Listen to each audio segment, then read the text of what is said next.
Guys, the pain of loneliness is not a result of you being alone. No. The pain of loneliness is everything inside of your body trying to tell you.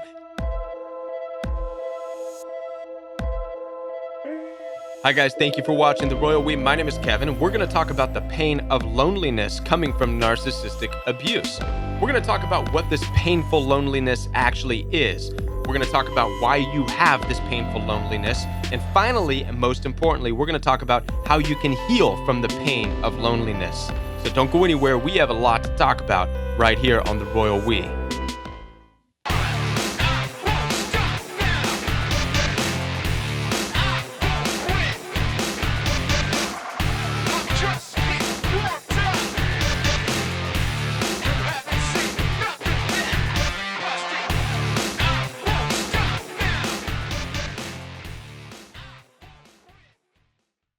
So first, let's talk about loneliness. What is loneliness? What is this painful emotion? Well, it's just that. It's an emotion. Actually, if you look up the definition of loneliness, you will find that it says it's a subjective, negative emotional response. What does that mean? Subjective, negative emotional response. That means that there's no one reason for the emotion of loneliness. It's highly subjective. It's something that is experienced differently by different people, just like any other emotion is. What makes you angry doesn't make somebody else angry. It's highly subjective, and it's a negative emotional response, just like anger can be. However, just like anger, it has a good purpose in your life if you understand what it's trying to tell you, and we're going to talk about that later in this video.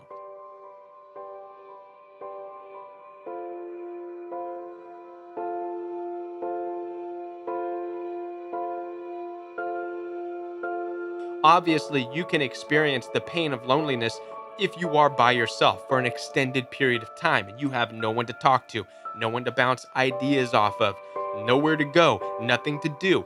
Suddenly, the subjective negative emotions of loneliness can creep in as you start to lose yourself because you don't know what you can do. You don't have anybody to talk to or anywhere to go.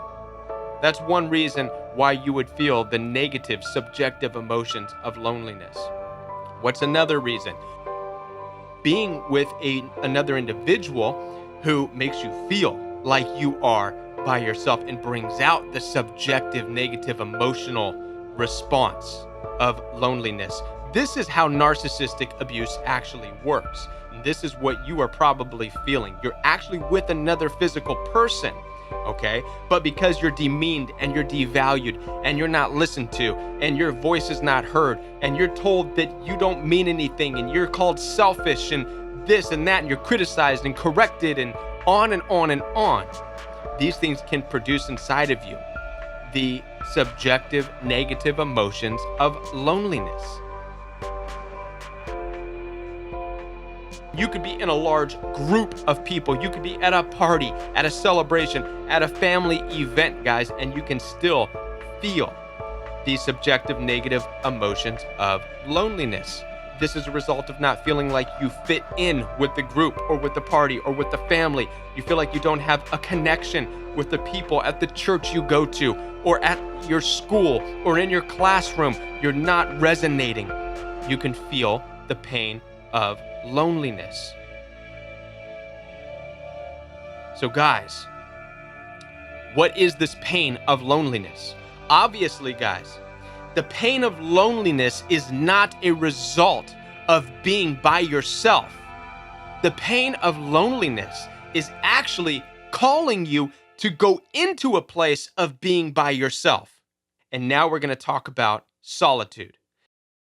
Guys, solitude is a key thing for you to understand. What is solitude? Solitude is being by yourself, but by your own free choice and by your own will. It's actually a place of being calm and collective. It's stepping away from the distractions of life and the distractions of the world.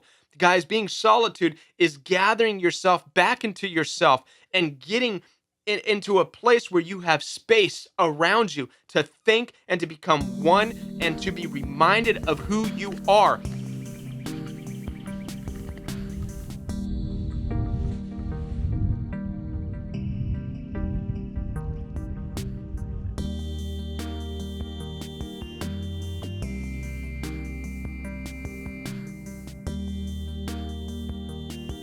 Why is this important, guys? Because when you are with another person, like a narcissist, or when you are with a group of people and you're trying to beat this negative feeling of loneliness, what you're doing is you're trying to get other people to tell you who you are. You want to be encouraged by having those people tell you who you are.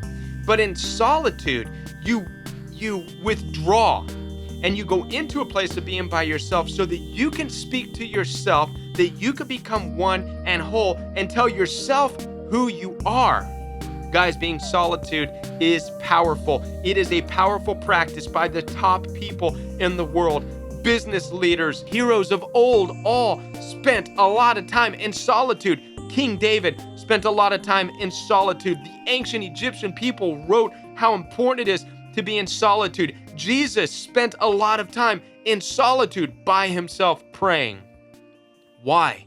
Because it gets them away. It gets you away from distractions of other people, from the distractions of the world. It reminds you who you are, what your boundaries are, what your values are, what your integrity is. And when you're reminded of this, guys, now you can go back into the world. You can go back into a world of narcissists and narcissistic abuse and not fall victim to their words and their harshness and not care about what they say because you know who you are.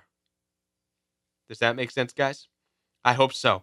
I want to thank you for watching this video. And I want to remind you guys that I do go live every single night, Monday through Friday at 10 o'clock p.m. Central Standard Time, where I do take telephone calls, your calls, and we talk about these very topics. So join me live, 10 o'clock p.m. Central Standard Time, right here on The Royal We.